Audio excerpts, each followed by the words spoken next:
Good. Keep the trigger finger index till you're ready.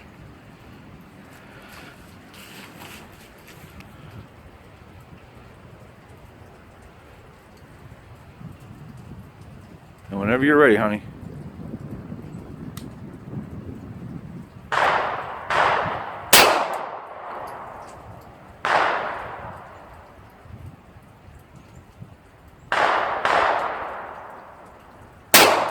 Good. Index, index.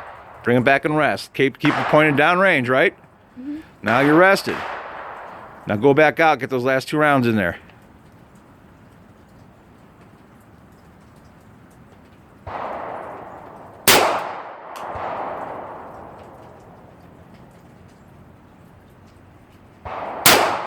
Good. Index.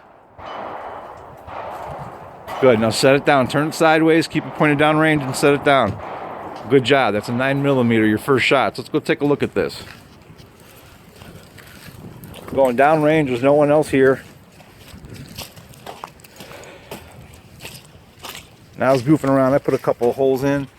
But those holes right there, right above the black, these 3 holes were her first 3 shots. And we're at about 30 feet. So I've got myself a little sniper here. Let me stop this.